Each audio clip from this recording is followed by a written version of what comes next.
Recording.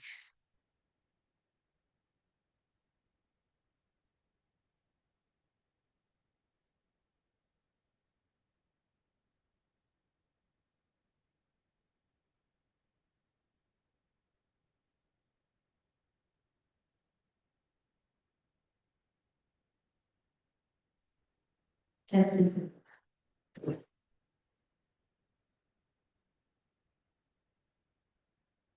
I'm so sorry. Yes. Here's now we're calling meeting of April 8, 2026 is now called to order. If you would stand with me for the invocation led by you.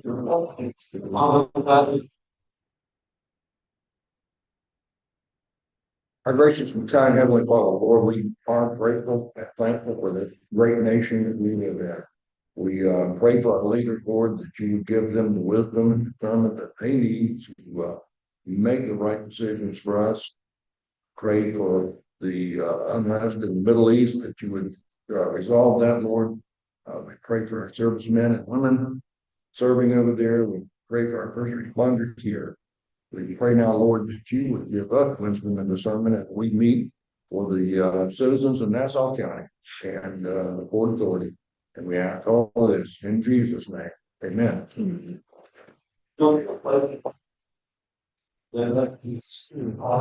United States of America.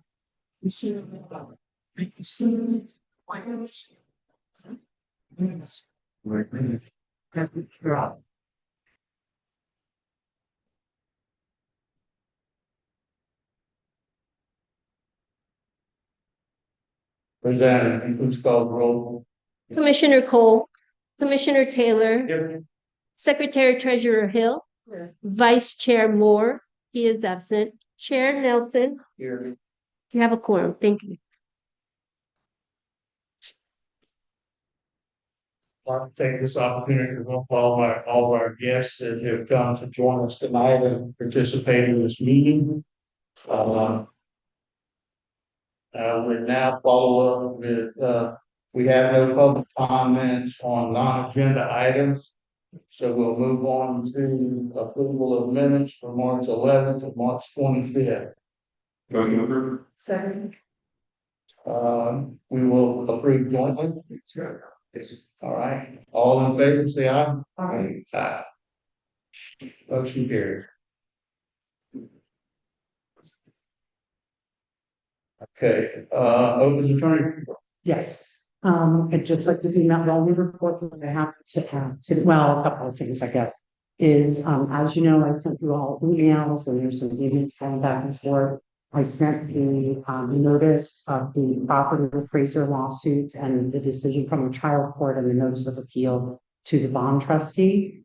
We didn't have a vote from the board, but I assumed I did that in good faith. I assumed that since we discussed it, that it was okay to do. So I think tonight, for the record, Rosanna needs discussion and a vote from the board.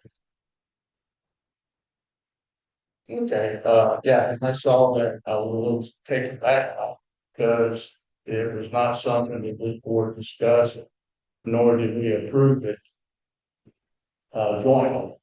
So to me, that was inappropriate and jumping the gun. And I'll add some comments from the other commissioners on the. Yeah, we talked about whether or not notice would be required in January. And you can come in. Would you like to come in? Okay, all right. It's down the hall. So I know that this is in it was in the minutes of the January 28th meeting. It was reflected in the memorandum of understanding draft that we need to confirm whether notice is required. And I've said many times that, I think we need to check to see if notice is required. And I haven't looked at the indenture to see what the triggering events are. And so I've asked Tammy multiple times at meetings and then after, you know, and I looked back at my emails, I've asked her many times, like, is notice required? But I didn't know that this was gonna go out on email. It did kind of look like a formal notice, but it didn't reference any provision of the indenture that requires that notice, so I kind of took it as like a question was my life. And I know that in the past, I think Patrick called them and had a conversation with the trustee, and they didn't necessarily take action on whatever the concern was, but you might check with them just to see, you know, who to talk to. When I read it, I didn't actually have concern, but when I read it here, you know, so that I was concerned, but, I don't necessarily disagree with anything you put in the letter, Candy. Like what you put in there is factual, I just don't know what triggers like the need for formal notice of the trustee. Obviously, after that bond covenant, obviously that agreement is 10,000 pages long. Well, 1,500. Yeah, sorry, I'm exactly, it's quite a long. I agree, right? But yeah, I mean, as far as I know, we have no responsibility to deal with it. There's no agreement for that, there's nothing from our side, OHPA, that requires us to discuss anything, to notify the non-council anything.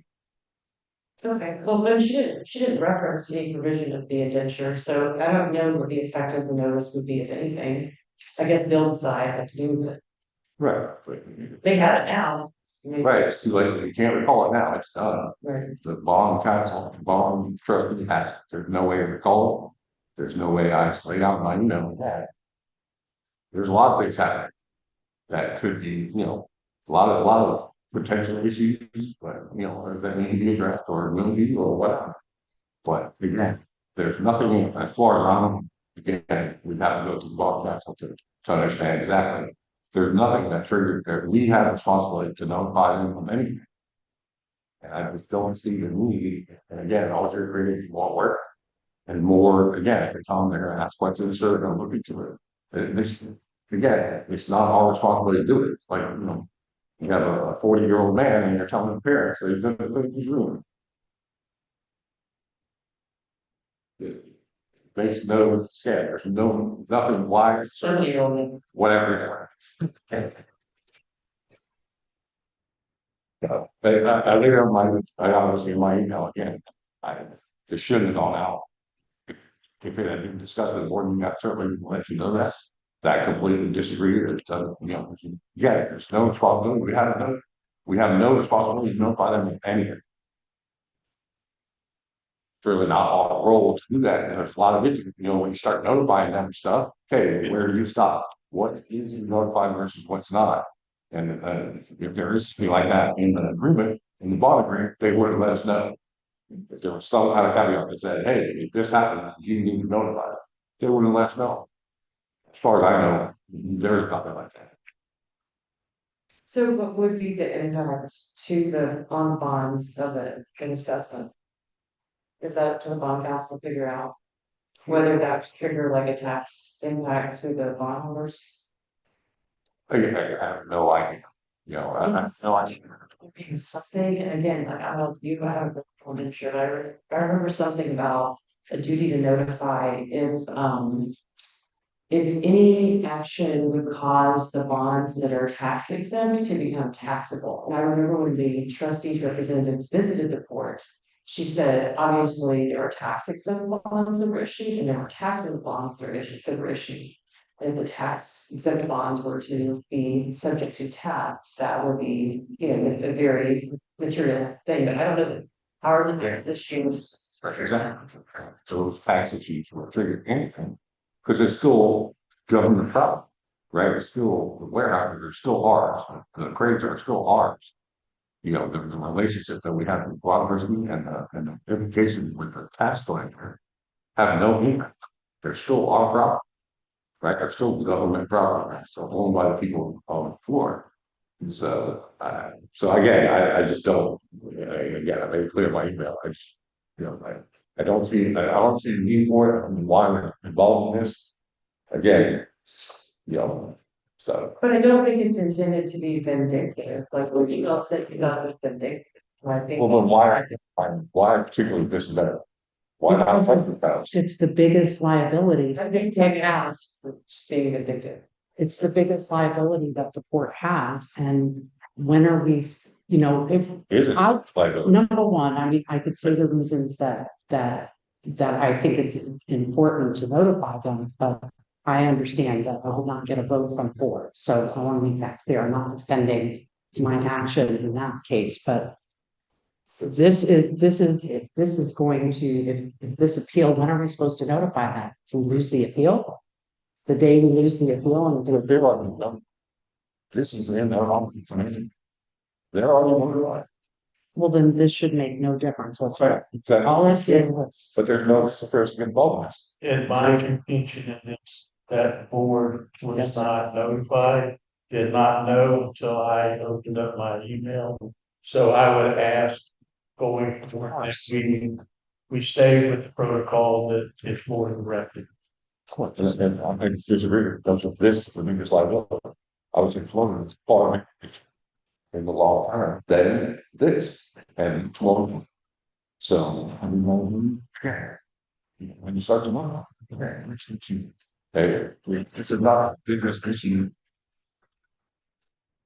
I'm not making any legal opinion on this, but flooding is something that's happened rapidly. I think that when you take a snapshot of where we are today, all these issues, take it together, probably should be reported just in the same manner that they are. But in Tammy's defense, this is an occurrence, if this is a legal. when you have a legal liability from a court order in standard business documents, when there's notification of material issues that potentially affect those agreements, litigation, not necessarily, deficiency at your property, those have to be provided to. So that was We're also not a part of this agreement. yes, we are. We are a party to the agreement. There's a three-party agreement. There's an issuer, borrower, and the trustee.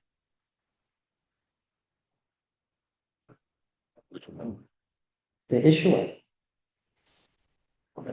I can't answer that. Okay, I think that's been clarified. Can you- Like I say, Do you want to Yeah. report it to you? Mhm. Sure. Okay. So, in there, I apologize. I was just wanting her to forward it to me if that's okay. I see no issue with that. Mention, It's public record. yeah, I think that, the point's well taken, and, we just need to, move on here. Mr. Chair, I'm sorry, one more. Yes, Ms. Buck, were you directed or suggested to do this? I'm just asking. Not today. Okay. So just as Commissioner Hill has said, she has sent emails. When we have phone conversations, she asked me if I sent it. And I recall discussing it in front of the board. I know there was not a vote and there was not really direction to do that, but I didn't know she was gonna send an email No. notice. I never saw notice. I didn't tell her to send a notice. I absolutely. didn't. I said, have they been notified? That's a question. Which if, the process is to determine whether or not they need notice.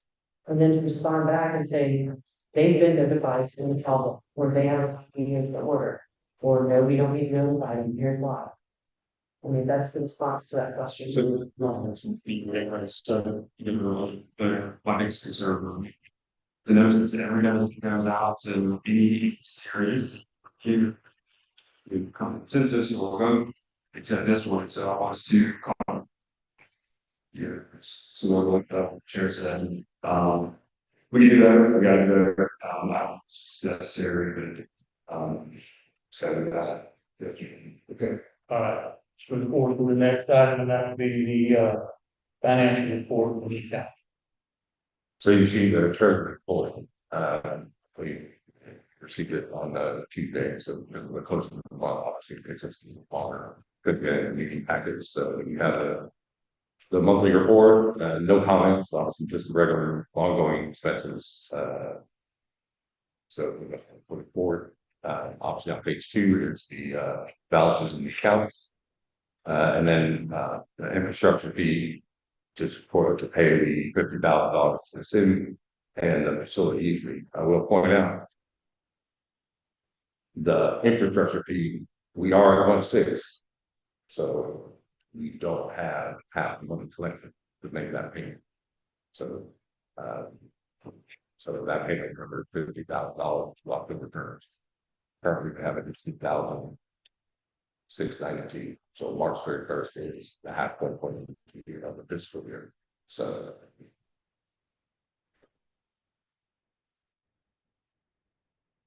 Any questions?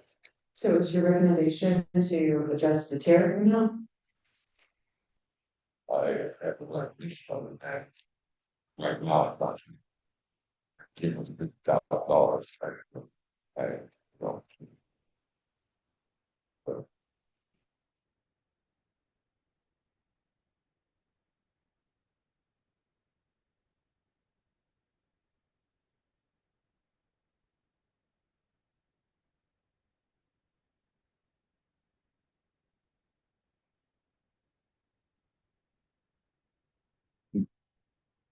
It's more. But not something that is going to give us, that fund. But When we named this amount, we did so in consultation with your predecessor, I think. I think so. Okay. And it was based on tonnage estimates. So I guess tonnage is off from those estimates. Yeah, I mean, you can see, February. yeah, February was down substantially. March is back up, which we'll talk about.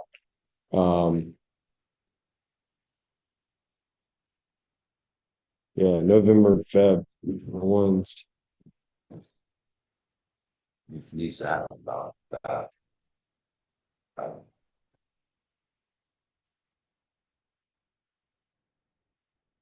So going back to the title dispute phase, the title dispute was, the city on the process in multiple years. And one of the rationales for that payment is that the trucks moving on your farms or on city roads cause a lot of, wear and tear.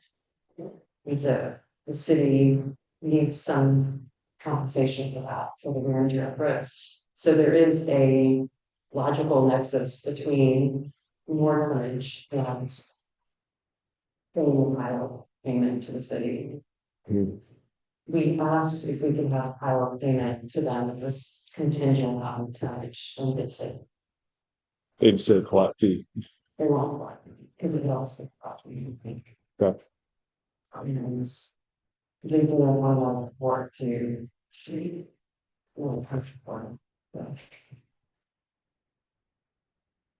My work Tuesdays.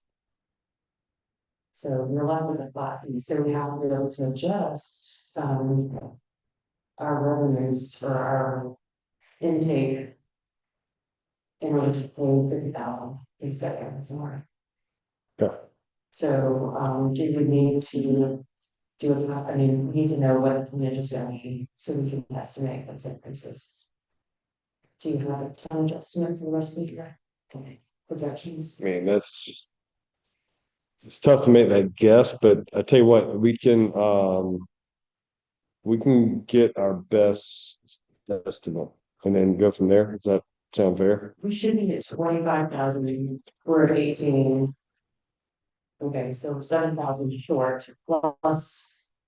We have, burned out the investigator, so we're off by like double. Like I mean, if you double the fee now, you won't catch up. It's not like. And then what's the impact to our customers of doubling their fee? Spread across all of our existing customers, is that going to be a problem? I mean, anytime you, like, customers see this as like a ticky-tack fee, and whenever you give them notice that it's going up, it's more an annoyance thing. They're like, another thing, that's generally, But I would ask that you let me sort of give my team plot out the rest of the year. And if I see there's a significant danger there, then we come up with a plan of action. I mean, OPA's got to pay the payment. It's got to come from operating revenues flowing through us. I totally get that. Or really through you, but Specifically, very interested in what the impact would be to seniors office, like what they're being, okay. since there are a lot of. Anybody else want specific requests for what we'll do at the next meeting? Because I think we'll have to take action. This is gonna have to follow very closely. We can't wait until the 11th hour to make any correction. So I would say in April, we're gonna have to have a firm plan to what's gonna happen. That payment's due in October. So, Let's say, go away. and I can tell you this, Do I? the first industry that's hit very hard when you start having fuel increases is the steamship house. They take a pounding. When it takes millions of dollars of fuel to a day, to keep the fleets running. It's gonna be tough, and I have a feeling cargo is gonna be pounded. It's not gonna be good. It's not gonna be good, so I would like to see. We go through March, we take a look at it, see where we're at, Mr. McNair, and then we will, at a board meeting, have an agenda to address that specifically. Because we don't need to wait till the last week. And so you would like an overall projection, and then you would like specifically to see what Summers pays for this specific. Okay, And I will rely on your help, to estimate what we have to increase this tariff to in order to clear 50,000 million a year. And I just don't want there to be shocks to our customers because it's now April 8th and we only have okay, that's fair. May, June, July, September, 5 months to catch up. And there's $7,000 in all. Okay, Well, nobody in business should be shocked by increases. This is the situation that we're in this country right now. Yesterday, I talked to an oil company representative. He levied a 30% increase on all oil products in his country. He didn't ask for permission, he just said, I got to do it to cover my expenses, 30%. So it just gives you an idea of what's coming. All right, any further questions? It's your turn. for, what do you mean? One more question to clear. Okay. Go, can you, was anything you should? Previous page. Okay, there's a dollar problem here, that we're $84,000.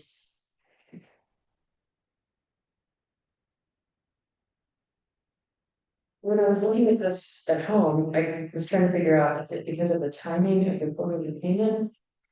Or, Yeah. I think. $1,000. And there's revenue. Yeah, you accrued for the 50. Is that what you're saying? When I'm 50,000 paid on first year. You won't receive your $50,000 till the end of the year. Right, we receive it on September 15th. So it's kind of that mismatch, it's especially with some of them, like an audit fee. Same thing, we paid out the full audit fee. We won't pay out an audit fee until at least December of next year. So those are all, again, spread out year, right? But it's not allocated like one. It's just 1/12 with budget each month. so our burn rate, you're not concerned that we're gonna fall short of the year based on just the timing? Right, so it's a good one. But it's still, again, David, what parameters fine. And the one that I one. Okay. Mr. Chair, before you move on to the next item. Under the court attorney report, the vote on the notice to the trustee for record. And Rosanna, are you gonna need, Does the board want to proceed with, the email to the, bond trustee? I just need board direction for the record, Yeah, I think. because it was too late to That's- recall, yeah? Yeah. Okay. Yeah, I so- did hit, when I talked to you, I did try to recall the email. It's noted in the minutes that the letter went. I don't think it is Okay. going to do any good for the board to make any comments. And then the other point, we don't have to talk a lot about it, but I just wanted to let the board know, because of the revenue issues, and then the last meeting, we were talking a little bit about don't email the court attorney, don't copy her on everything because we're getting billed for the review. So, I mean, if the board at any point, probably tonight's probably not the night, wants to look at modifying, because right now, what we signed up for was up to 15 hours a month. The port in many months needs more than 15 hours, and in some months you could do with that, less than 15 hours. But even the 15 hours, I know in the minds of some commissioners that the Port Authority is spending a lot of money on legal fees, even just for me to attend the meeting. And I just want you all to know that I'm open to, even if you want me to propose something that is less than 15 hours a month and is another set. I don't attend all of the meetings, for example. I mean, just attending the meetings is 3 hours. I don't charge really for prep time. I put usually the time I'm here, and I put prep and attendance, but it's basically attendance. So that's one way that you might be able to save some money. The only thing I wanted to make sure that you're aware of, as you're thinking about it, if we do bring it up and discuss it at a meeting, is that there are many things that Rosanna depends on me to review, such as draft resolutions, agreements, all of those things. So I mean, there might be something that we could do where you're not just like working on the clock every month unless there's something that comes up. I mean, that's a possibility. So there might be some options to have some savings there too. Mr. Without objection, I recommend that we keep things pretty much on the keel that we're running on. If there's a need for that, then we can discuss it and we can instruct the attorney to make any altercation adjustment. You have any? I think it's important for them to be at the meeting, but if our meetings are shorter, that would save us, well. The other thing that you could do is, it's important for me to be at the meetings, I understand, for sunshine law, for things like that. But there might be times when you're going to have like discussions that you don't have legal issues that, it's a few hours here and there might be a savings. What I have done since the last meeting, we had the discussion about don't copy to email, read all the emails. If I do get copied, then I'm not opening documents unless Rosanna asks me to. So just so you know, when I get copied, it doesn't mean that I'm fully apprised of what's in the email. I'm like, check, it's going into the file. And that is, I guess, saving too. Thank you for that. Any adjustments need to be made on her schedule? All right, so it's to 15 hours as needed, and there'll be months when it won't be 15 hours. The other, because it's in the billing for the month of March, is commissioners we've talked about at meetings. There are certain things that I have to do because the port operator wants to enter into a new service agreement or something like that. And I've heard comments that that should be billed as work done for the operator that they should reimburse. So what I did from the beginning is I set up an OHPA retainer invoice file that deals with all of OHPA's matters, and then an OHPA general file that is billed under general. And usually I put exactly what, I put what I'm doing.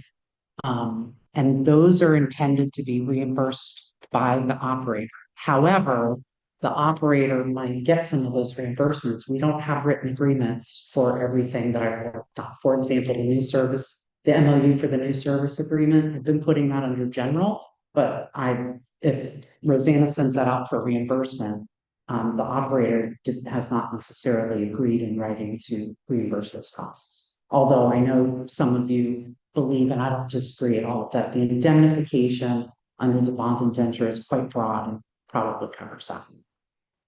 So I'm just putting that out there that So it's not a lot. We're talking about a few hours, but that's under general and I feel like I've been directed, but I don't want to misstep again, to go ahead and bill that as reimbursable by the operator, but I think there's going to be pushback.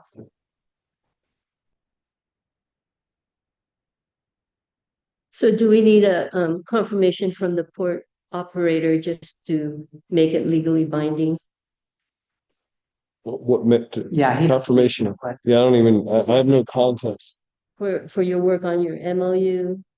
Yeah, I mean, there's a bunch of different issues, you know, the fabric warehouse work, the MOU, the property appraiser.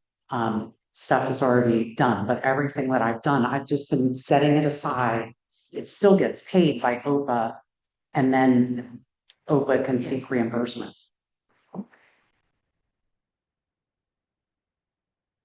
Do you want to supply an email on authorized any time? I know we had the $120 that was authorized. That seemed to work pretty good. I just want to make sure we stay up on who votes who. Yeah, I agree. It's just, I hire counsel to work on something and then they have to work with y'all's counsel, but then I have to pay for y'all's counsel too. It's just kind of, I Well, mean, to be frank, like, now that you ask for my opinion, I mean, one meeting a month would cut down 3 hours overtime too. I was actually gonna put out and we're talking about your time, we get 3 hours a month, use the year to fit that at 6 hours a month, because if you need to long, they go on quickly. Yeah. And then, which you can go to it. You create, right? Yeah, I think we're here, we should be able to get a lot more, what we discuss and vote on, the company. That's another idea, then you have your time to allocate to, young citizens and, to pretty much, I'm sure, see your time, sitting here. I mean, I guess off the cuff response is like, I'm somewhere in the middle, right? I'm not saying hell no, I know. but I'm also not gonna say like, just send the bills. So why don't you do this to make it clear? Because I need clarification in terms of when I get to the 15 hours, right? Then, and there's more stuff to do because the last month or so, we've had a bunch of agreements and things going back and forth. So what I will do is if it's okay with the board, I will get with Ted and just just show him what it is that the board thinks is, and I agree, it's probably reimbursable per the bond indenture indemnification and what it looks like in terms of hours. We're talking nickels and dimes. Okay, In your okay. world, really, truly. So, she'll notify you, there's, Yeah. there's a big green light to do a new back on any of our service. Okay. I think that'll take care of it. Just keep that in issue. Okay. You have anything else? Uh, He hasn't started. Update, so we're moving to port operator report. yeah. So yeah, rebound month here. It was Travis, we ended up how many shifts last month? Five, five, and then this month is looking like we're getting 7, so we're swinging back up. Virginia's been doing a lot of outreach. We've been kind of tag teaming stuff. She's been really on the offensive on the commercial efforts. We've quoted actually 3 different aluminum traders, which, as you can imagine, is very volatile right now. Could be good or bad. A lot of aluminum comes from that area of the world. I think you know what I'm speaking to when I say that area of the world. We've got crosshairs on 2 new lumber services. And then I'll be going to the JOC event in New Orleans. That's why I'll miss the next meeting. And so be meeting with a lot of carriers there, a lot of people I know personally. Pretty excited about it. Break Bulk Americas is really great, but it's 5,000 people. This is way more of an intimate thing. So yeah, I mean, for example, my very first meeting is dinner with G2 Ocean, because we think they've got the SCA account back from another carrier. So. I guess I would ask, we've never really talked about this. I mean, and I know our constraints as a port are limited. You know, what are y'all's thoughts on niche bulk opportunities? If it moves directly out of the port, obviously, I'm not gonna put a big pile of bauxite on the port. I'm not doing that. But would y'all just want me to bring it up here in the meeting beforehand and let's just have a discussion and, or is it a bulk is no and that's it? I just, I just think I've had some stuff come up in the past. I just want to be very transparent. Bulk has never really worked well there Okay. because of the flooding situation. Mhm. You can't start in one location, then pick it up and move it somewhere else because now you've got flooding. Hmm. I did face that and it was not feasible. The loss of time, money and product made it unrealistic to do that. And that's my personal, Yeah. feelings with it. So, it's just not a good fit for that term. Okay, and I would say one caveat is we, you know, as y'all know, we do own one of the last industrial parcels on the island. That has some hardtack on it. So I don't have anything specifically truly. I just wanted to bring it up for general conversation. What do you mean by niche bulk? Niche bulk would be something like, so when you talk about bulk, it's usually like our terminal in Wilmington. You're moving in 50,000 ton lots. You're looking at fertilizer, aggregates, that sort of thing. A niche bulk would be, for instance, I got an inquiry for some black sand. It would come in, it's like a high-end black sand. I don't even know what they use it for, but it moves in 5,000 ton parcels, right? Swimming pool. Yeah, okay. So that would be bulk into a hopper, goes into a truck and goes to Friendly Road. But I didn't know what the deal was. You know, I haven't even looked at our air permits or anything. I just figured I'd bring it up here for discussion. We've done that for, guy that's currently doing it, I think still in it. Last I heard he was having it west side of Jackson. Okay. But it is a specialized sand that they mix in with the gunite that they spray in pools to give it different colorations and stuff. So that's what it's about. We did work a few shifts for him, but after you get through renting the buckets and stuff, your money is tied up in it. Yep. Okay. Just give you that, yeah. That's the way. I say, The next meeting set up.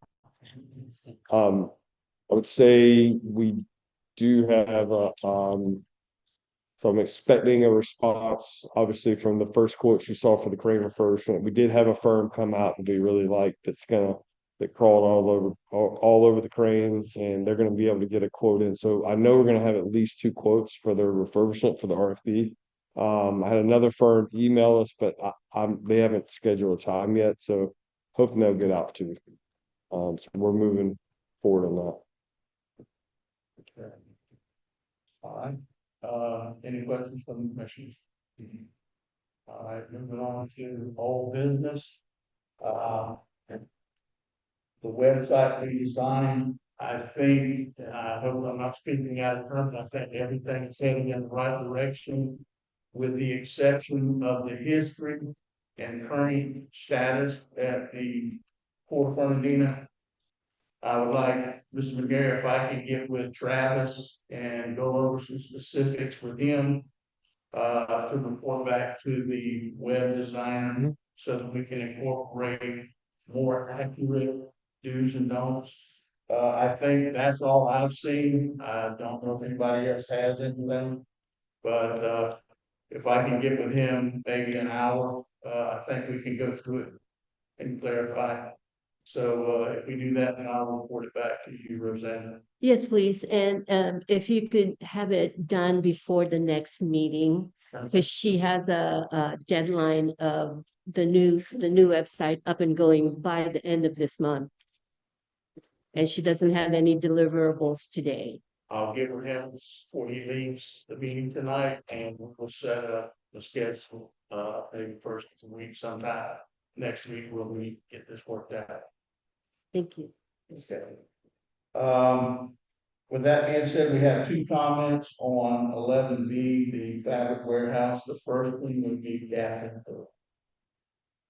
Thank you, Captain Barron, from 32 North Third Street. Seriously interesting in fact for me, so I'll try to go quickly. As you prepare to discuss this, you look at the March 11th meeting minutes, which you just approved. Demolition was tentatively scheduled for April 20th, and I certainly hope to take that on, get some specificity about whether or not it's on track with that. Also, in those meeting minutes, Relay talked about pushing Coker to go faster on some mills. Considering that we are now going to have a safety analysis, which I completely support, because no one wants an unsafe condition at that point, then I assume we're not pushing because we don't know which way the tent would be optimally suited for safety. After that analysis is performed by Florida DOT, then they'll have to be engineering. We'll have to have another TRC review because the first one failed because it wouldn't have engineering documents. Then a permit application, and then work. So in the meantime, we have an existing safety condition. We have a warehouse with no fire suppression in my front yard and adjacent to the historic district where it does not belong. So I believe from a safety perspective, it is very important that we proceed with the demo, which is absolutely the first step before reconstruction, and continue to encourage the contractor to make the April 20th date. I really wish you'd consider and push on this in your discussion. Thank you. Mr. Chairman. There's nothing in there. May I come here? So, very long answer is, I spoke to, on February 18th, March 27th, Friday, March 27th, I spoke to the rep for Big Top and asked him, because he and Ted had a conversation about it. And I asked him, was that legitimate? And he said, no. So I went to him and I asked him about putting, and I can tell you my whole reasoning if y'all care to go on that rabbit trail, but I ended up putting close to 2,000 tons of rolls out of the warehouse to get a complete inventory in there because he said it wasn't done in April. I've spoken to him every single day, whether it's email, text, or phone calls since that Friday, every business day.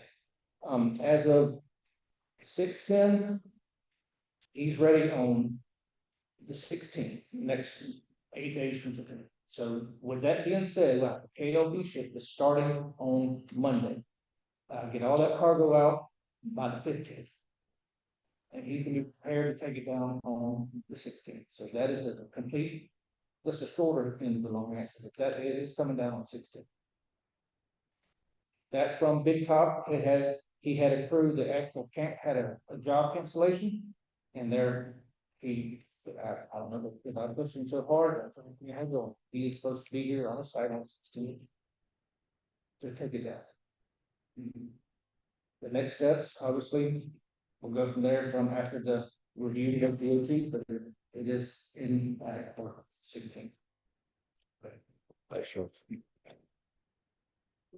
Okay, we had a second speaker, Mr. Bob Brooks. Bob Hershey, 424 Third Street. I think I want to talk about the type of ground, per se, more about the safety than part of it.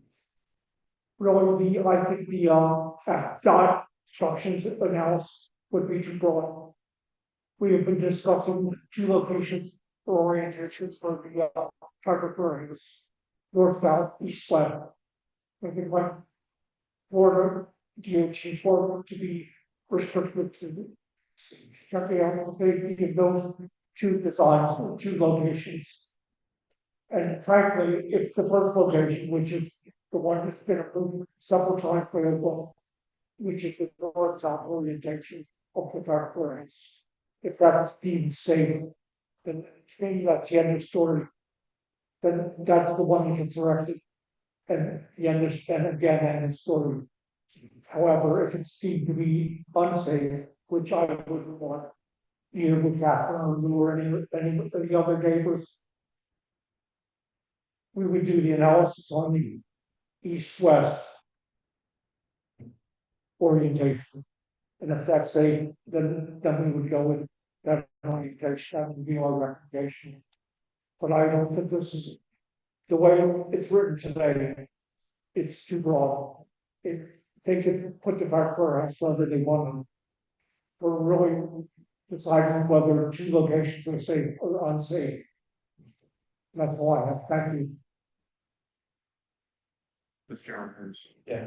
So I met with, last week, to discuss the location, they're all provide support for consultants, really to analyze the proposed locations. I know there were some other discussions, my suggestion was to focus on the north south orientation, east west orientation, really the two.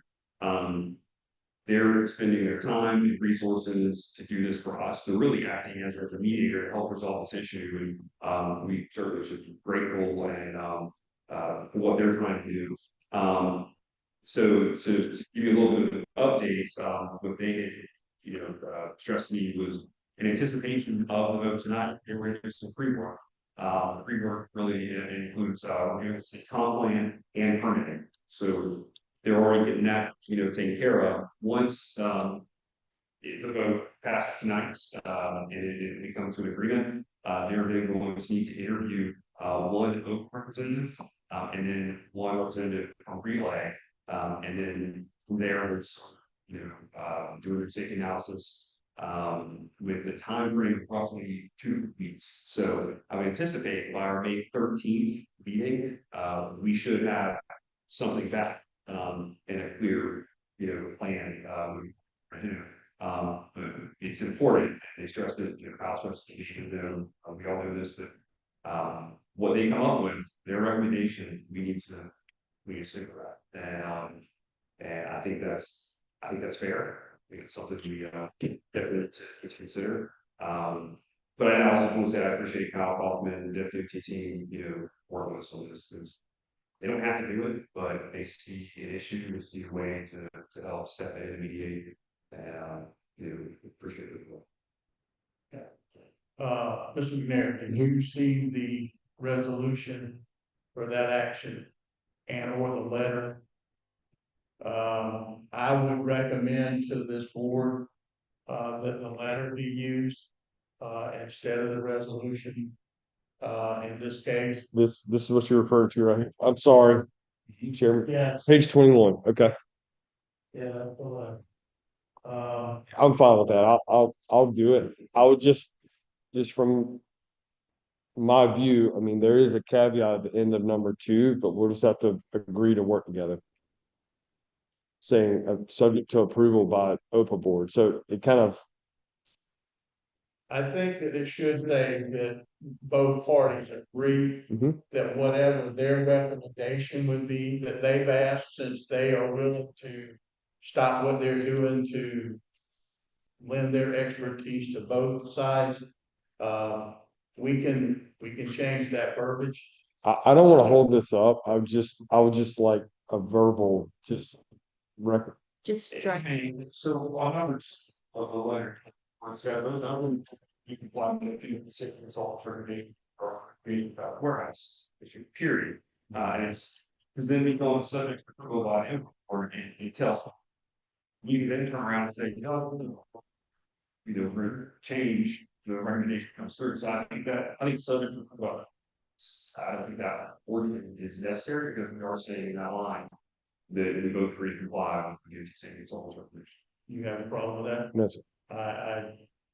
The board good with that verbiage? That way we can get this corrected and we can get this signed and get it to them and they can move on. Yes, I'll make a motion to approve this letter, the one check. All Because we don't have to bring it back before the board, it's been relocated without a meeting or no? They're bringing their safety house, they're bringing their findings to we'll have those findings and then we will be able to review and discuss. on their recommendations, east or west, north or south.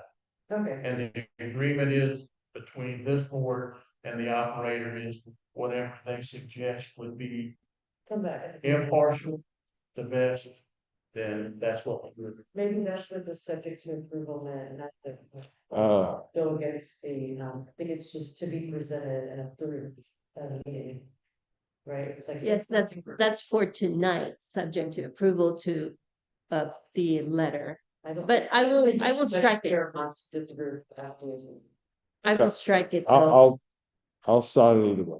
Just, I'm ready to get this thing going too. Okay, let's get it done. Yes. Chair, do you want to authorize an OPA representative to be present at that study session? Either one, you've already talked about. Yeah, that's possible. That's it. If you can't make it, let me know and I'll. Okay, Thanks, guys. that's fine, yeah. Okay, Commissioner Taylor. Motion in a second. you got a motion second, all in favor of sending the letter to, FDOT, say aye. Aye. Aye. Motion carries, let's move on.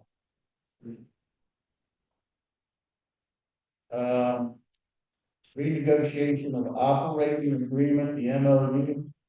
I know Tammy, y'all, you've done some updating to that. I think at this time, Commissioner, please voice your opinion on this. I think right now it's a new point that we shouldn't be spending a lot of time on this, unless you see different. So and I said all along, we need to amend the operating agreement, but that's punishing. But are we going about this backwards? I mean, we've taken this, or I know the goal is, what's the plan? Take this, go to the property manager, for example, we would need to have that conversation with him, and list out those bullets of, will this that our attack allegation, well, I don't know, that's why I'm trying to, for us to discuss this and feed up some time, I don't think I think it will happens. I mean, I'm going based on the operator saying we're not going to negotiate. We get letters from their attorneys saying they're not going to do it. So I know that you and Commissioner Field have had some. I have But- had a conversation with John Lassier, the Relay's attorney, last week, and he indicated to me that if there are minor changes, simple things, that we can discuss those. But for example, in the MOU, the locate things that are seen by the operator right now generally as big changes are the revenue, the flow of revenue going into an OPA account versus the operator's account. Office space being located at the port. I mean, I'm not speaking for you, but those are the big changes to the agreement that right now, they want to wait until, that's the position from John Lassier on behalf of the operator. They want to wait to see what happens in the appeal before making any changes, and that it is no small thing make changes to the operating agreement because of the bond. And the bond trustee and bond holders, those that have interest in bonds, that purchase these bonds, they would have a say in what changes, if any, get made to the agreement. And that is not just a matter of sending an email to bond counsel and saying, hey, take care of this. It's a long process. It could take months or years before you get the approval. So we need their, well, to make any changes in the agreement. I mean, depending on what we change, I mean, I think minor changes that we agree to are probably not a big deal, but if it's something major, and especially if we're not in agreement, that's going to be an issue, according to Mr. Lassier. So, but at this time, in terms of what Commissioner Taylor just said, I mean, I think that that's correct, that we don't know we have an idea from the court order where we might head with changes, but nothing really at all from the property appraiser, other than the press release saying that changes need to be done. So how do you cut through that fog? Me not being a lawyer. What file? So the tax appraiser would like changes, but we don't know what those changes are, correct? You mean to get the information from the property appraiser and like just say, hey, what is it that a mediation would be the appropriate venue? The only other thing that I can think of is nothing prohibits an individual, one of you that is not the attorney, going directly to Kevin Lilly and saying, let's sit down. What in the heck is it that we need to change? Because it was in the press release, right? So outside of even the depositions that we did, there was really no clarity on what the changes were. But in the press release, Mr. Lilly specifically called out the operating agreement. So you could have an individual conversation that's a lot cheaper than mediation. That's one way, and the other would be mediation. Well, MDOT now self-administers this whole platform that has information about all the ports and how they operate in the state of Florida. Right, and so they have at their fingertips very rich data about how ports manage their revenues, how they share control with tenants, as between tenants and landlords, how they collect fees. Okay.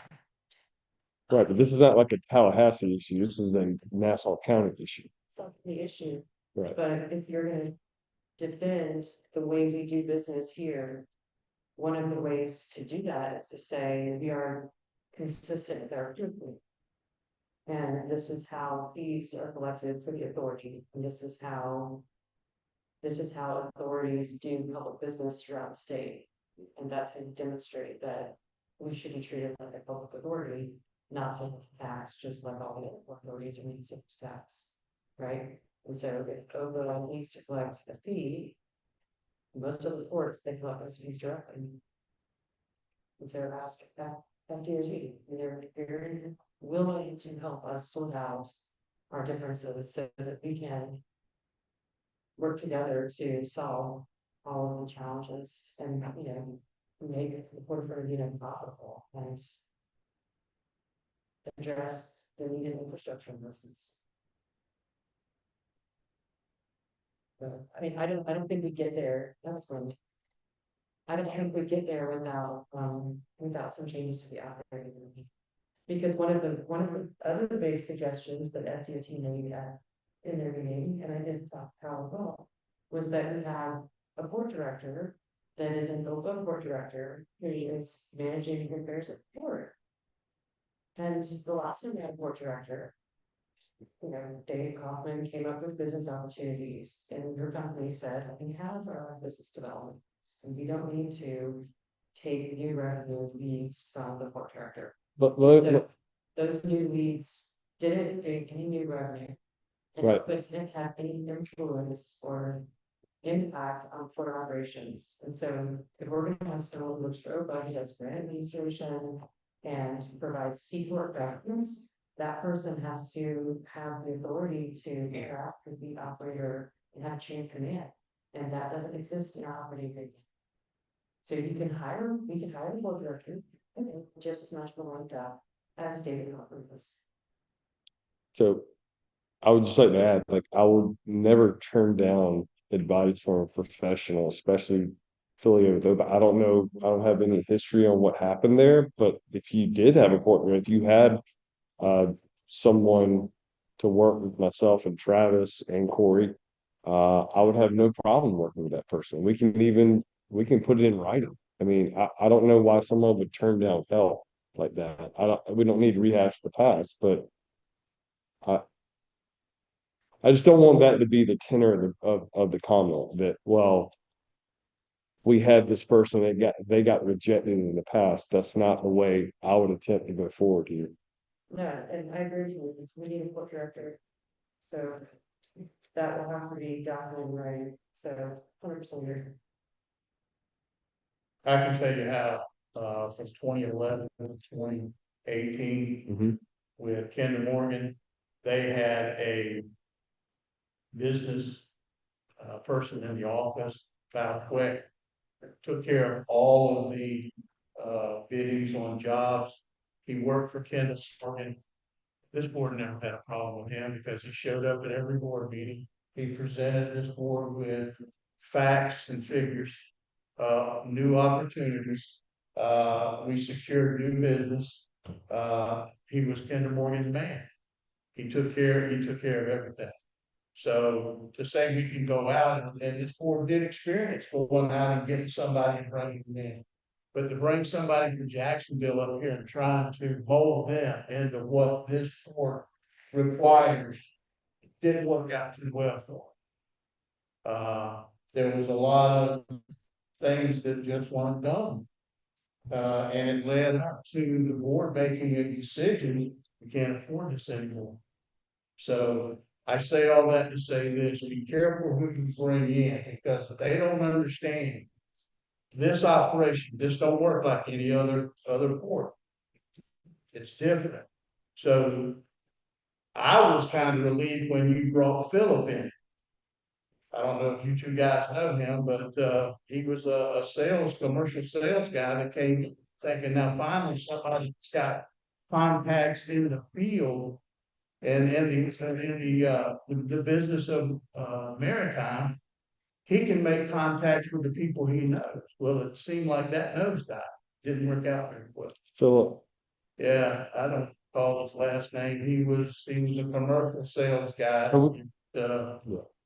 Greg and okay. So we do have a full-time person. I know you've met Virginia Hakala. I mean, if you'd like, we can start like, could be a good idea, like on the months where we do the operator report, if you'd like her to come and give a commercial update, like I have no problem doing that. If you think that would be of interest. Okay. I'm just saying that's the way the field or the valve way operated. He brought it to us. He brought it to y'all all the time. But I did come to some meetings and hear his presentations, but if there were questions, he could answer them. I would just say we'd have to be careful because obviously, the competition, in my opinion, the competition north and south of us is a different league now than it used to be. So, while she may not be able to divulge certain things because, I mean, I don't think Logitech's listening to this meeting, but they could be. That's all well and good as long as she's out there doing your bid, That's her full-time job. bringing in new cargo, bringing in new business, new tonnage. That's what you want. That's what you want. Absolutely. And any other questions? Um, let's go to the maintenance dredging, 11D. So I did have a conversation with the contacts in Washington, you can put it that way. And now it's a really good time to react with that or engage with that, however.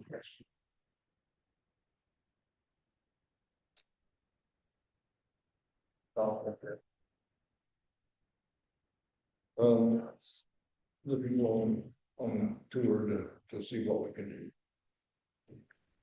You've each got a resolution from Vice Chair Moore. I think this is the first step, taking proaction rather than worrying about the reaction later with lack of intention to it.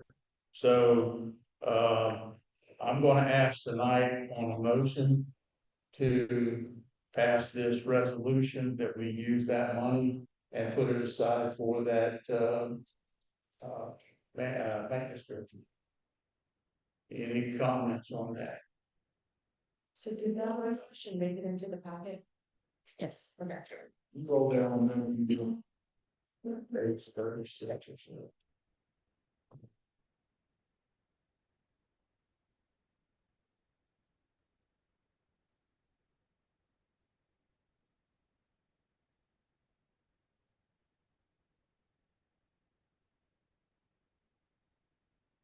This was also presented last meeting.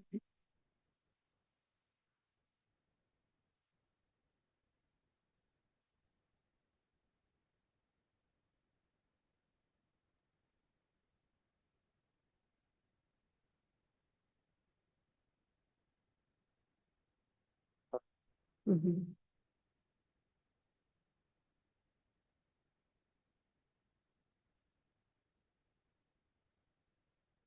I say to earmark that money for this specific item, would be very wise. There's no, on the earmark, there's no, we're presenting or dollar talking about. All renewable funds.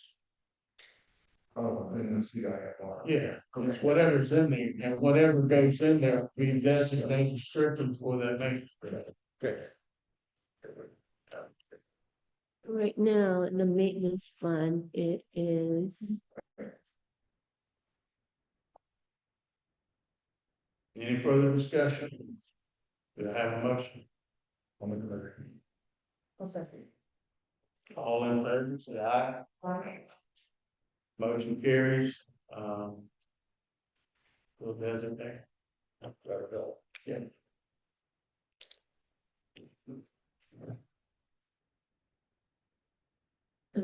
Okay, get down here to the E. Extended labor and handling agreement, MOU. Open it up for discussion. I'll just give you a little bit of the procedural background, what this draft is and who suggested changes. This draft here that got into the packet is includes revisions that were made to the agreement by the operator, by Chair Nelson, and by myself, that Ted was able to review and did not tell me that he objected to, right? So that's what this is. There's no red lines. It's just showing you the agreement clean that basically the operator has agreed to. And then after that version was completed, then I sent that out and Vice Chair Moore had some further changes. So then he has a version with red lines in it that basically takes, I think, this and then adds additional changes. And I didn't want it to be confusing, or because the operator hadn't agreed to it yet, I didn't want to include it in this last draft. But they're both here, all of the suggested changes for your consideration. Okay, I read over Vice Chair Moore's comments. I wish he was here tonight, but that's not reality. I would suggest that we table this until the next meeting that he's present and let him explain this, his comments. I do have some concerns, and I would like to hear his reasoning. But I'll ask the board to comment. Yeah, so so, I see this as a great opportunity. There's a company out there that's wanting to come here and, invest. This is what we talk about economic opportunities, and good businesses, important. That's what this is. I think it's a great opportunity. My fear is if we keep pushing it along and we, no, it's to your recommendation of tabling these, for sure one here. We do a really good job of kicking the can, and my fear is that we will continue to kick this, or if we continue it for another couple of weeks or another month. If they're going to find another location of opportunity or back out, it's moved back. And again, seeing this opportunity, I know we've looked at this for a little bit now. I mean, I'm ready. I'm ready for the. I think it's a great opportunity. I think it's something we need to go.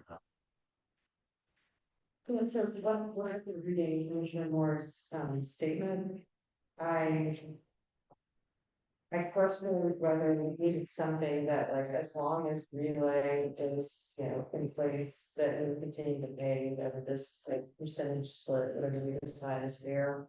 But, like, for example, if they sell the operating agreement again, as we've been down this path of the operating agreement has been sold without our notice, and then we have a whole new crew in here that does business totally different, that we're still splitting what is basically like a lease payment with a third party to do business at the port. So now we have like two separate tenants, and one of them their money funnels through another party, whereas the other one pays us direct. And they are forced to vacate their entire administrative space and give it to this other tenant, and vacate a portion of the berth and give it to this other tenant. And this just seems like the type of thing that's perfect for an executive director to look at and determine what's best for OPA, what's best for the board, and for us not to be going through this process. And so we're gonna take action like I think we're gonna take to prepare to have a director and to work with, realizing to have a director that actually directs the members of the board. This is a great first project for that. And I say to do that. Yeah, I mean, if I may speak, I mean, it's tonight. To be honest, I'm not here next meeting. I have to be at an industry event. I cannot get out of it. And this has been going on. I mean, I think I've met with you, Commissioner Hill, in November about this. And it's at the end. I mean, they're honestly, they're gonna go to Charleston. And I'm just not blowing smoke. I'm just, they've been texting me like, is this gonna happen? Is it not? And, I'm respectful of whatever you go with, right? But just to reiterate, you all know this, I mean, it absolves you of your responsibility to dredge temporarily. It provides you with unbudgeted funds, and it does keep the quote blue house within the sphere of the port, and not sold to a random third party, which I know some of you are passionate about. So those are the real three tenets here. And then I would also bring up the fact that 3 meetings ago, we had a unanimous vote for me to move forward negotiating this company under the pretense of what's on here. And what I did was I was perfectly transparent with you, and I brought this up 4 meetings ago, 3 meetings ago, and last one. And so But does anyone talk about this particular opportunity that No, but I'm just going to voice my concerns. And I did go back in the minutes, and you are correct. It was a 5-0 vote to move this forward. But in moving it forward, I was hoping for some specific information. And I was told, if you want that information, then you'll sign an NDA. I'm not signing an NDA. This is public property. This is taxpayer dollars that went to purchase this property. Anything that I do, I'm under the microscope to be transparent with the people that put me in office. Now, with that being said, I also worked in the industry. And the biggest fear I always had was labor, because it displaces cargo vessels. Well, I understand that when cargo goes down, you have to go out and look for other sources of income. But I've looked through all of writings, and I know it's probably in that information that I can't get unless I sign the NDA. So I understand, but when you say that it's long term, that could be, to be in a labor, long term is 2 weeks. Because by that time, I'm shifting vessels around, trying to get people in, getting out. Labor thing usually means there's gonna be some type of period. That's the only reason people want to get in the port, is they got something they need to get done, they need to have some process done to their vessels. I don't want to see the Port of Fernandina turned into a part-time shipyard. And that's my fear, that it'll be a shipyard. And then you've got vessels out there, it's already been talked about working through the night. I don't think it's a good fit. I'm just one commissioner with one vote. I'm just saying that my concerns are that it will become maybe even a full-time shipyard. And we have to be careful. That's not what it was designed for. We all found that out when we brought the boats in. That's not a whole term where you can put oats. We did it. Lost our shorts, but, it's not to be a place of parishes. Now, I don't know, I might be out of the spectrum on that, but I can't bring myself to sign an NDA or something that the public on. But it's, And Chairman, respectfully, it's not that I was trying to hide anything or take anything away. It's because I'm too under NDA. I cannot disclose this. I cannot disclose publicly what's going on here. But I like it. There are several commissioners who came in, signed a very simple NDA, and I showed them everything. Right. I feel like you had that chance and choice. And I mean, it was not, and don't put that responsibility on you. That was my choice, and I just explained the reason that I didn't do. right. Okay, so we'll leave that there. Commissioners, I'll leave that with you. You have the opportunity to vote and move this forward as it's written. You've heard from the attorney, she's made all of the changes other than, I still didn't see a time frame. They just said 40 months. That's 3.5 years. So you wanna bite on that one? Be my guest, but, without objections from this board, we will move on with the vote. You can cast whatever you so choose. Go ahead. Chair, what about the split? Because Vice Chair Moore asked for 20%, and on that draft, it's 10%. So do we change it? Is that part of the change? Is the 80-20 part of the change? No, that is not. It's still 90-10 in there. That's why. I'm gonna make a motion, what's written, what's in here, the original that is, Ted, Tammy, and the chairman, reviewed, and it's now made its margin. Okay. Okay, so it's gonna stay at the 90-10, is that what I'm hearing? That's what the one shows. Okay, you got a motion, we got a second? Okay, so, when something comes up before the board and it fails on the, it can be brought back if it's amended. Sure. Okay, If you, yeah. That, we're talking about reconsideration. I don't believe that would be at the next meeting is when you would do that for reconsideration. I think Commissioner Hill's talking about if this fails tonight. Can it come back in exactly the same form? The answer is no, because we've never finished business. So that's against public policy. Can it come back in an amended form? And the answer is yes. yes, yeah, so I just wanted to hold a discussion. We are on a discussion part, right, Chairman? Go ahead. Okay. That, I think this is exactly the type of business that the Board of Commissioners should be looking at. I think that Ted and his team have done an excellent job. Going after creative, opportunities. And I don't want my vote to indicate that I'm not in support of the business opportunity. I just think that given the, material change in our business structure and an opportunity to take this as like a new line of business, I think we need to set it up correctly.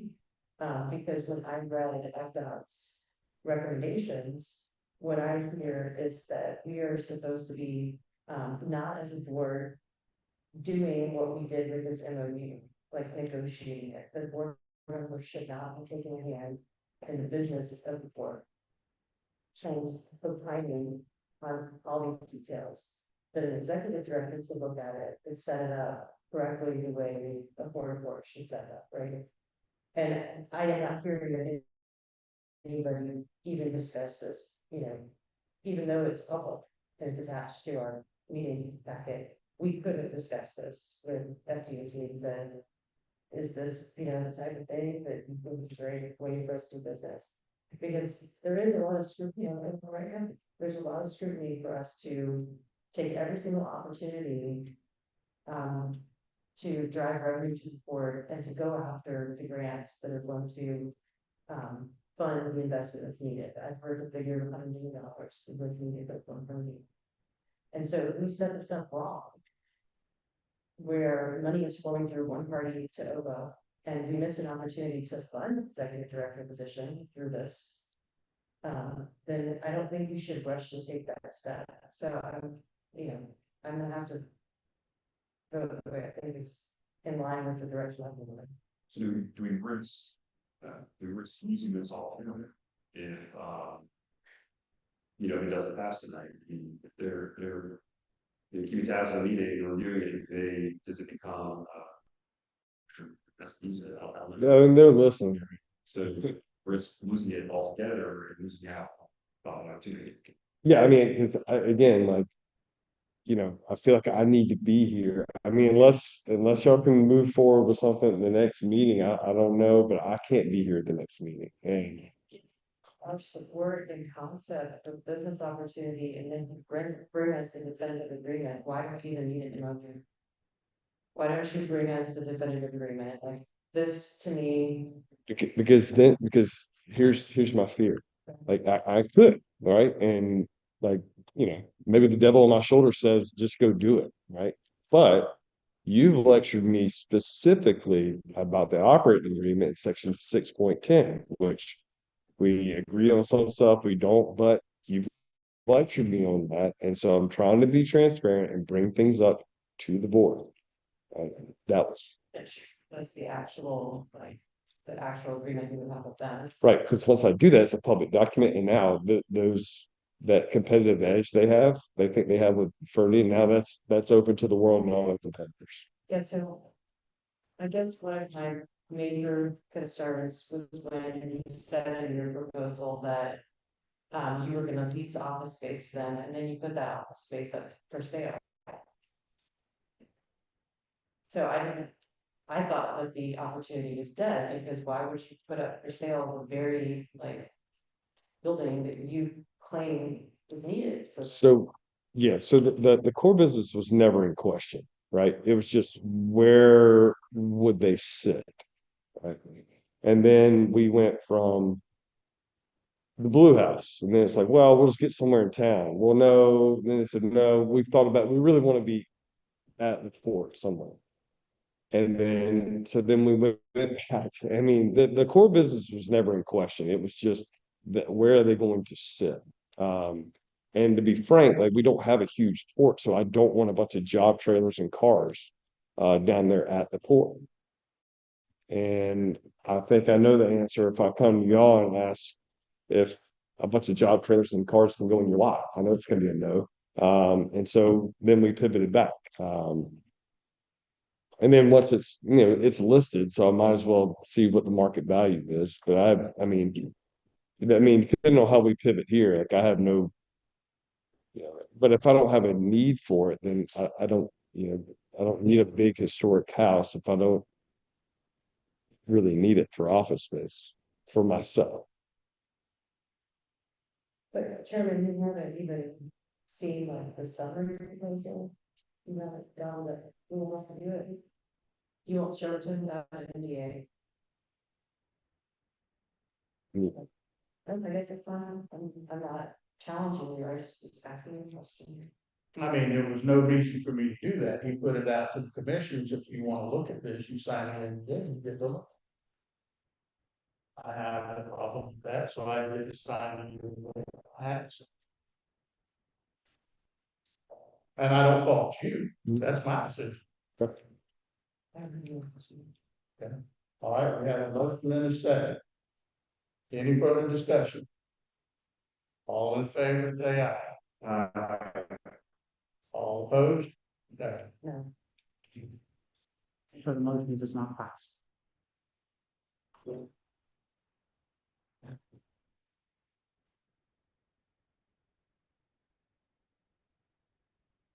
Any comments? We need to. Tammy, do you have anything? Okay, so we can move on. We'll move on to 12. New business, and we refer this to Commissioner Hill. on the port facility for CDP.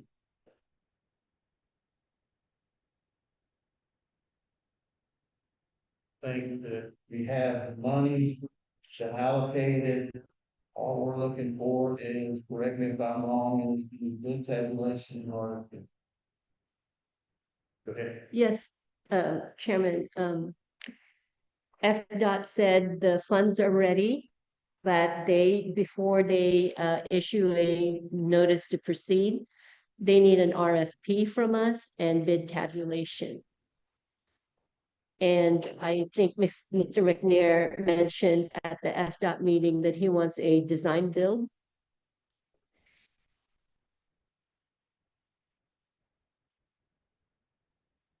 I have nothing to say. It's a federal building, they should build it. That's what I have to say. Well, here's what we can all understand. And it's a simple problem. We either supply them with what they requested. This goes back 3 years now, almost 4. To where they said that they would work with us as long as we made some forward motion. If we don't stay with what we told them we would do, I can assure you they're going to do what they said they would do, and that's pull those inspectors out. Then it becomes a non-entry report. And therefore it goes non-existent. Now, if you don't believe me, you can check with Inspector Bradshaw in Jacksonville. She'll tell you something. We've been told that time and time again at these meetings. We want to see some forward motion. When I was elected as commissioner, the director pulled me off to the side and said, look, go tell the board this. And if you all recall, I came very open and direct to the point of what Customs had said. We get this far and then we want to just do to them what was done by the last operator. No. That's dangerous. I'm telling you. For 32 years, I worked with Customs, and I know that they have specific guidelines that they go by.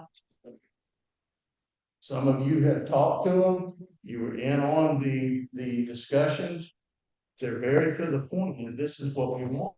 I wish Vice Chair Moore was here because he has personal experience. That's all good and fine. I'm sorry to interrupt you, but the only reason we have any momentum is because of our efforts and our lobbyists. That is the only reason we have any funds right now towards this. So, I mean, I just feel like I'm getting lectured to about why I'm not coughing up all the funds for a $3 million CDP building. Like, we're doing all we can, but like, it's tough for me just to write a check for $1 million to make up a deficit to build this thing. I mean, this is not normal.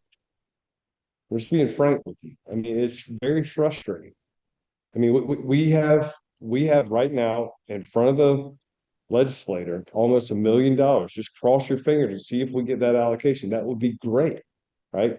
But it's still a steep hill to climb. And you know, this is not a personal attack at you. It just feels like every time we talk about it, it's this veiled lecture to me of why aren't you doing it? And it's just hard for me to cough up that kind of money.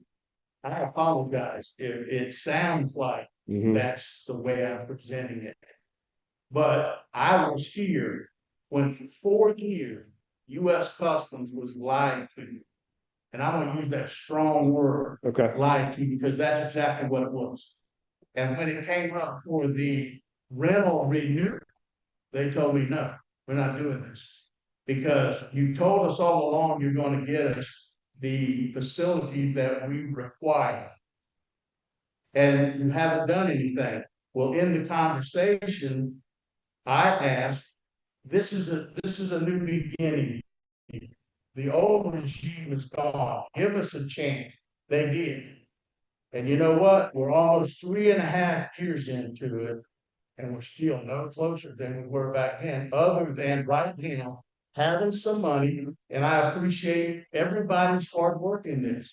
But they've been told time and time and time again, just bear with us, just bear with us, just bear with us.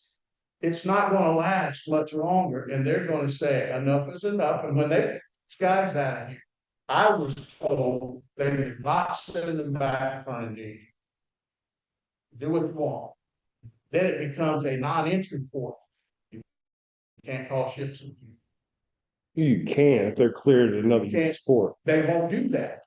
You need to check in on them. They won't do it.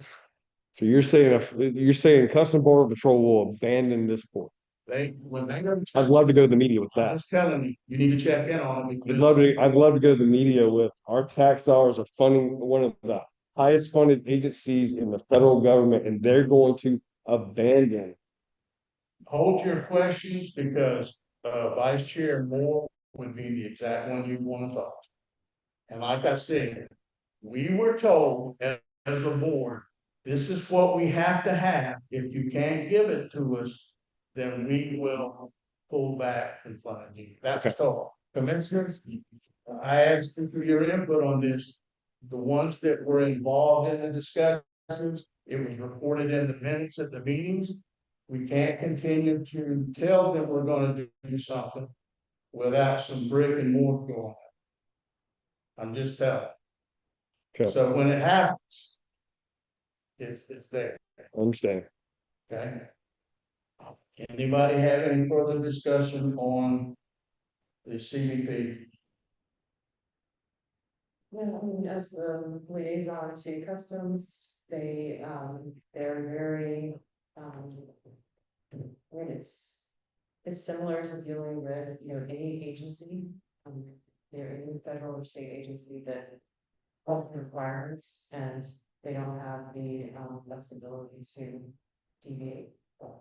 But other, airports and ports fund that space within their overall operating budget. They might co-locate with other agencies that do pay, rent. And in a scenario where they co-locate with an agency that does pay rent, could break even, with one friend, but we haven't really explored that at all. I can tell you the last I heard, they're looking for. That's what they're looking for. So, all right. Chair, sorry, Chair. Um, So there's no RFP that you want drafted I mean, What's the RFP for exactly? for a, design plan? It would really be an RFQ where we're requesting qualifications, because of the cost of the project. I The mean, scope of the project. I mean, I think you suggest this, but I know you say they won't talk. But maybe if Commissioner Hill or myself are with you and we set up a meeting, you can hear it from them firsthand. I mean, I know you tried to go talk with them and they kind of shut it. mhm. You know, we're in a terrible situation. And I know that those people are gonna act on what they said they would do. I think they're just being patient with us because I think in the bottom of the back of their mind, they know the situation that we're in. It's not good. Mhm. We all know that. But I know this, you don't want to pull those officers out on Indeed. They've already told us what'll happen if they do. I mean, I even asked, well, if we give you a heads up, will you send officers up here? And the answer was no.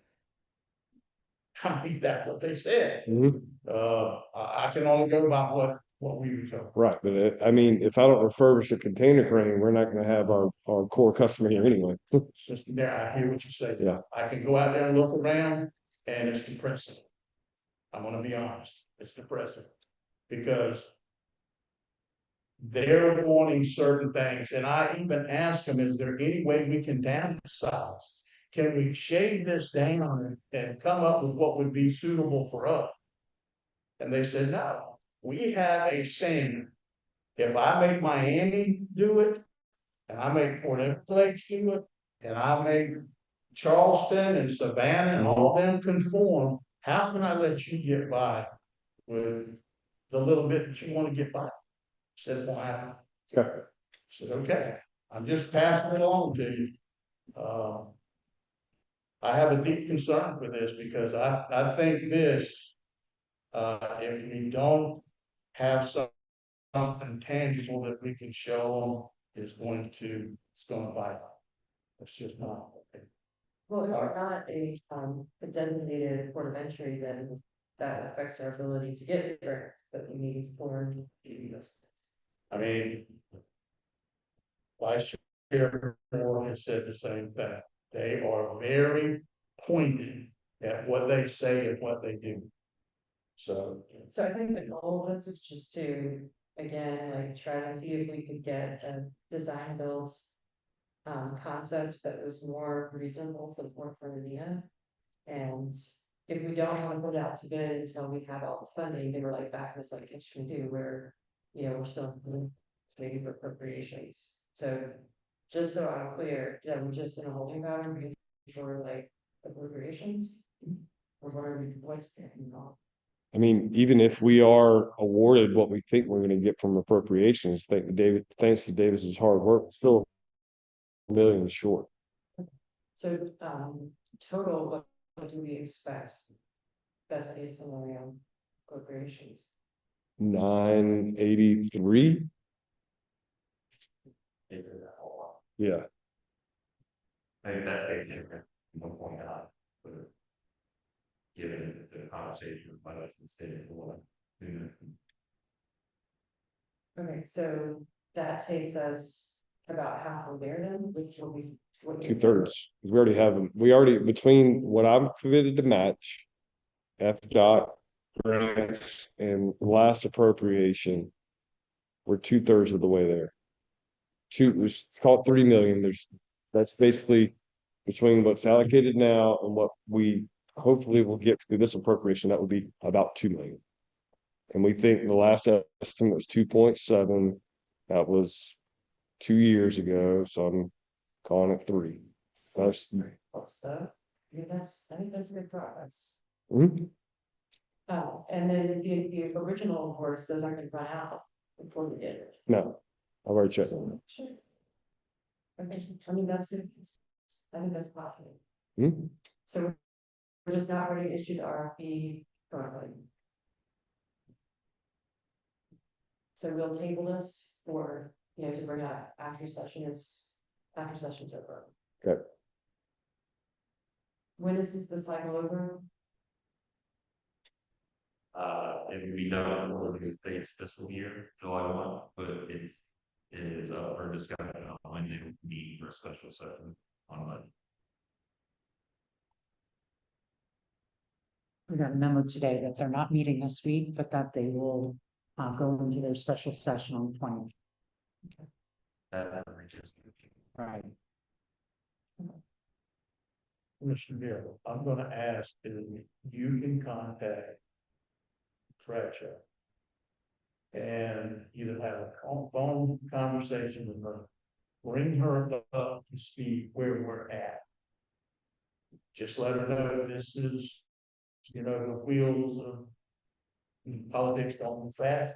We got the money that you just discussed, and we're going to be moved forward and get her direct feedback. We've got to keep those folks in the loop so that they know it, at least we're still walking in the right direction. Yeah. Uh, The agenda, with that, show them and interpret that. And then, like, it's something that we need to keep them tightly in the loop so that they understand where we're at, the money's coming in. And that the project will get underway, but we have to let them know that that wheel is not falling off, it hasn't, been lost, we're still moving in that direction. And see what they say. Thank you. Officer manager report. my written report is included in the meeting minutes, and if chair would allow me to just make some reminders. Reminder about the FSTED OPA annual meeting, April 21st, 3 to 5 p.m. And there was some confusion. I asked Commissioner Hill to stand down and let Vice Chair Moore attend the meeting because he is appointed to the FDOT. C-Hub opens on May 1st for grant application. Deadline is June 16. PIDP fiscal year 2026. Deadline is June 1st. There's a JAX USA talent roundtable, April 30th. You all had the email on this. And I received a check from Florida Ports Council here for the amount of 2,560. It's from Worldwide. It's not OPUS.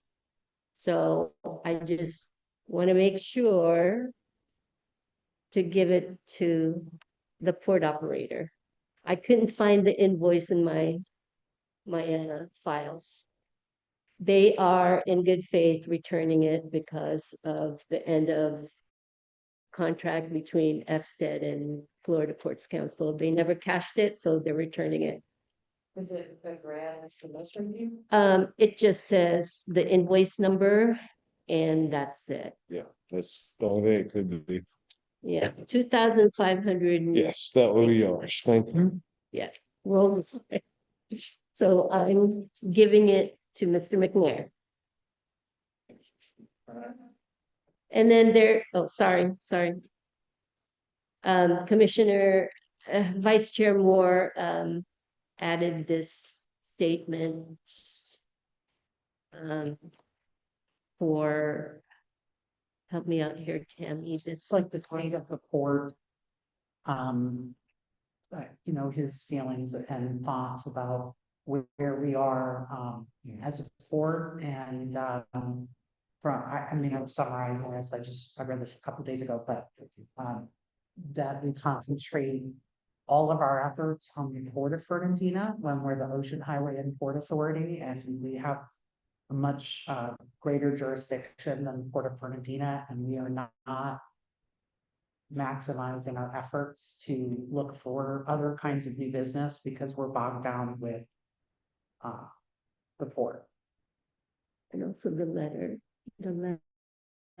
for notice of records inspection. Yes, and then he also, and that should be forwarded to the operator directly. Correct. I just need the board's Oh, yes, if approval, they want it. because he addressed that, right? So this is, as we all know, because Vice Chair Moore frequently references sections of the operating agreement, he has gone through, and this is just a formal notice in writing that Commissioner or Vice Chair Moore would like to review records of the operator. Yeah, he's made a request before and I've given him invitations, but he doesn't come. So it feels like a test, but Or maybe it's Yeah. but either way, he has a right to do it, and then I think it's here before the board, because initially he wrote it like as a resolution, as if the board was providing notice. I said that any individual commissioner can go in and request this. You can do it in writing, you can do it verbally, there's not a requirement that it be in writing. So he's doing it in writing. Is any other board member interested in also jumping on this letter and providing written notice to the operator that you wish to review records? And if so, then we'll add you to the notice. If not, then we'll send it on behalf of Vice Chair Moore, and that's it. He did address it from Ocean Highway Port. I know, but I think he just didn't change that part. And that was, I think, I explained to him that in an email that if you all want it to come from the whole board, but then when I was looking at it from the perspective of the operator receiving it, if you just say as a board, we want to inspect your records, that doesn't give Ted enough information? What is it that you want to inspect or review when? Obviously, you can't all come together. So what's the notice period? I would say this is Vice Chair Moore's. He can go, and then if he feels like he can report back to this board, I will surely give him the time to discuss it. So, but for us all to go out there, I'm not gonna take his time. We got one commissioner that says, I'd like to go take a look, that's good. He says he's made provisions, that's good. He doesn't need 4 more tramping in and taking up his time, so I would say, let's let Mr. Vice Chair Moore go take care of the business, and then he can report back to. That this notice is specific to Vice Chair Moore. No, I will what make I'm the saying. change. I will make the change. Can I make a comment? just let me finish one of my advice real quick. Is I just want to make it very clear for the record, for everybody, to the public, the board members.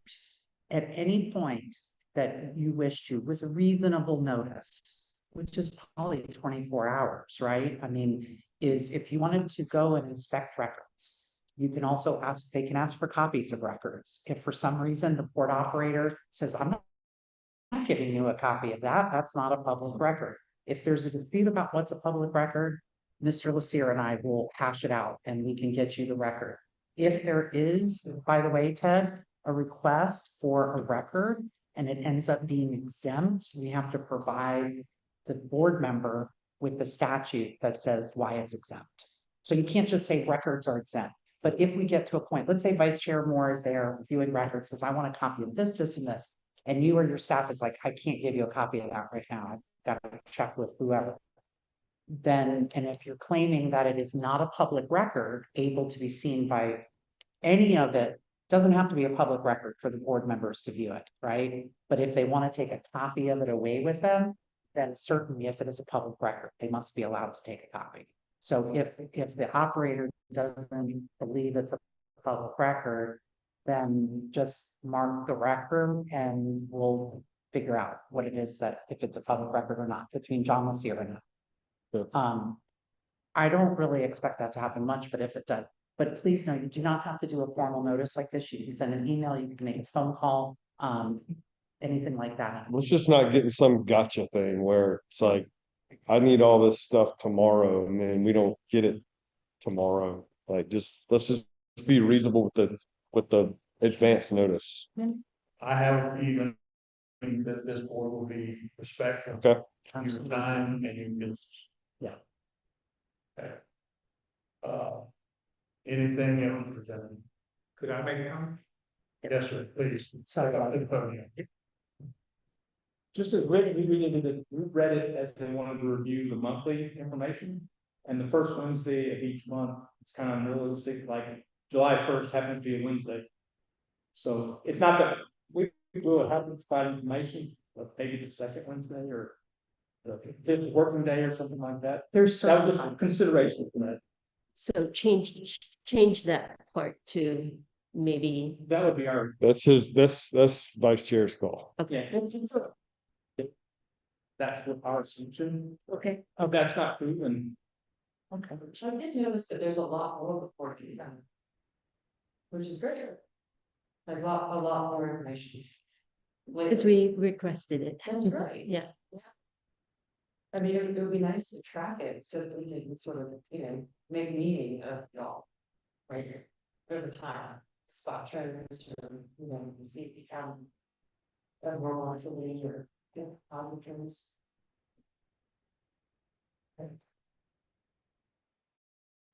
Okay.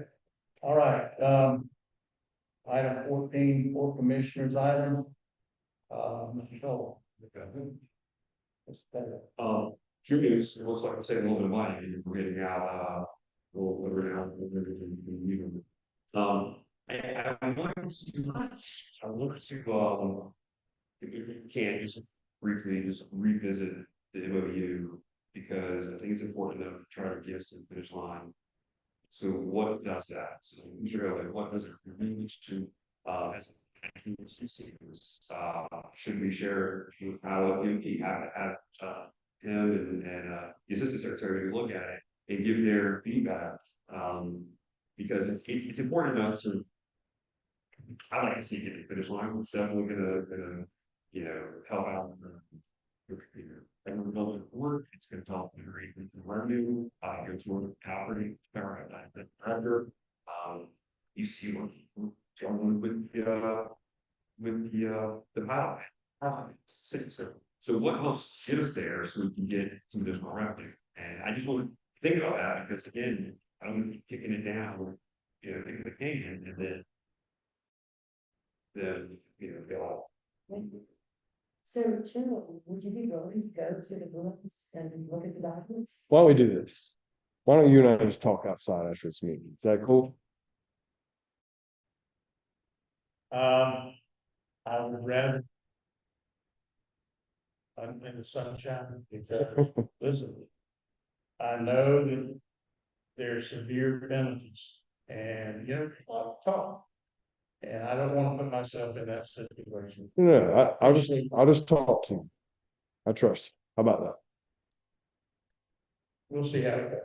So we need all five commissioners to know what they're voting on, so just whatever, you can look at the information. And I will raise this item on the next agenda for action, since I voted against it, I'm happy to do that, period. And yes, I think that FDOT should, high level, just kind of give us a gut check on. And, yeah, I think it should come up on the next meeting then. Our next meeting is on April 22nd. Yeah, I'm at the JSC breakable thing in New Orleans. I can't get out. I am gonna join the FDOT thing. You Thank need, you. you need me for that, right? Yes, please. It was the new representative, Travis, or someone. Yeah. So if there's gonna be any changes to the MOU, because there would have to be, in order for it to be raised again. Then those would have to come at the meeting, but you would have to work some for the advanced meeting since you won't be there. So that's our goal. So Commissioner Hill, do you want me to forward it to Kyle Kaufman to have him review it ASAP tomorrow? But he would be reviewing what was not approved. Just public, yeah, all documents attached. Right, and so if there are other changes, you're gonna want him to review the changes. And you're saying that we need to have some more changes before, Yeah, who's gonna make the changes though? well, I mean, you or I would make the changes, except that we would need to see them from commissioners if there's something. That there's something in the agreement that could be changed to, that would be acceptable to you. I'm happy to, with Rosanna, we could send it to Ted to review and see if it's okay to put that out there for COT.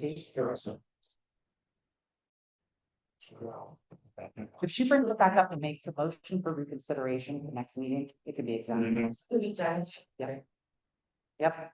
So if you have changes, I would say, please make sure to communicate those to Rosanna and I. So tomorrow. So if it doesn't need. ASAP. It does not need to be wrote on at the next meeting on the agenda. It should be motion for reconsideration. Nope, Without, she can make it at the very next meeting. We don't follow exactly Robert's rules. So I know like the city commission makes their motion at the very next meeting where they meet.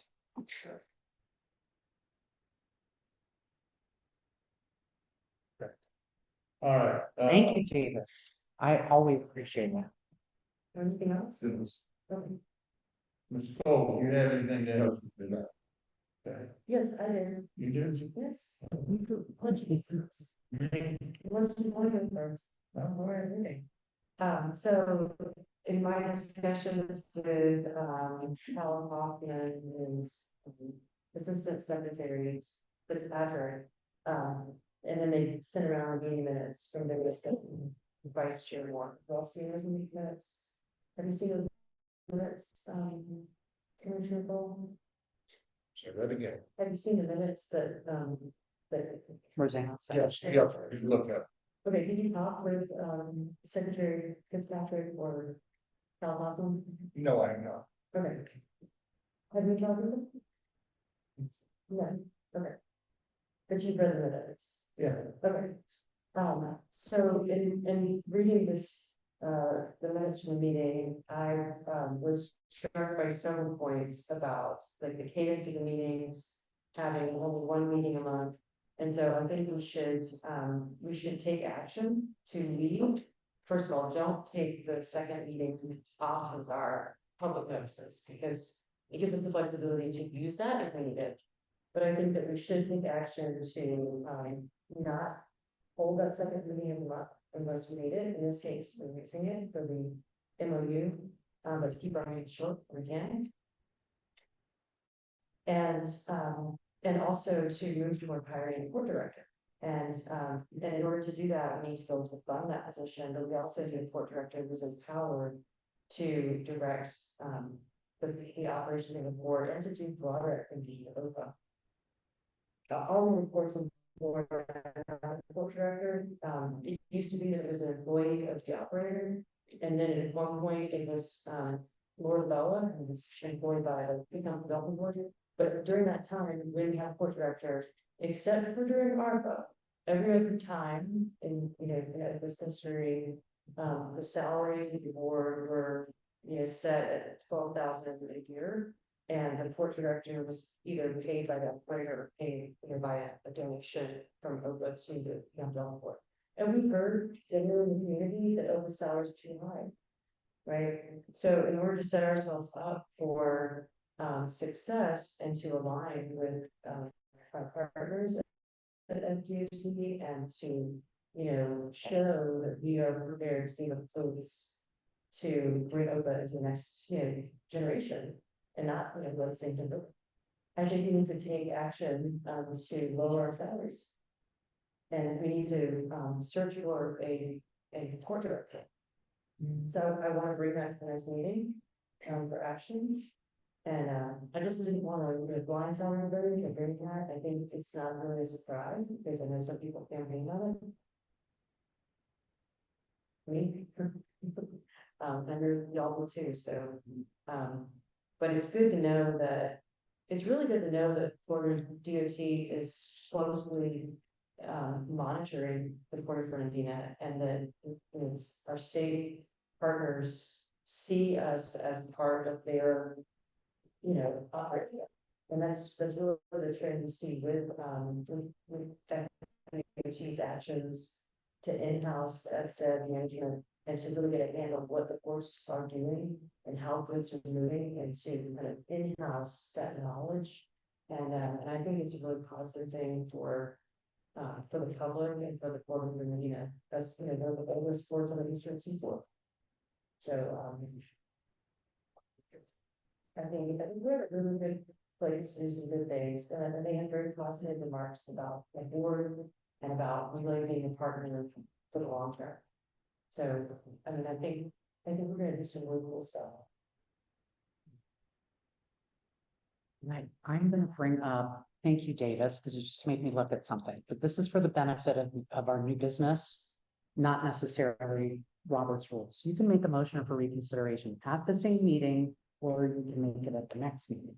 But so that our new business prospect understands that it is coming back at the next meeting, I think it would be best if you made a motion for reconsideration on the MOU for the new service agreement tonight.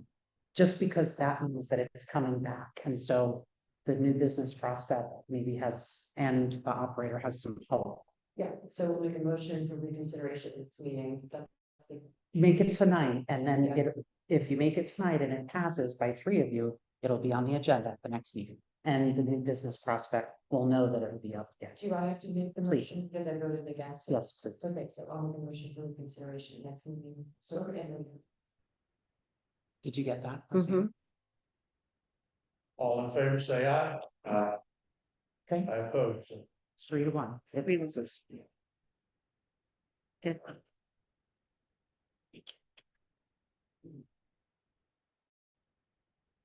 Okay, we were finishing up on the commissioner's item. Taylor, we had, all right, the only thing that I have in mind, I think, Vice Chair Moore has the same thing. Is the doors on the rail side of the warehouse are immediately good to go. Okay, I appreciate that, Travis. Commissioner Gibbon? Yeah. All right, any further comments? Questions? I want to point out that I think between Corey, Davis, and Travis, they're like wearing, uniform, they're all completely matching. So I just want to go on record, pointing that out, so.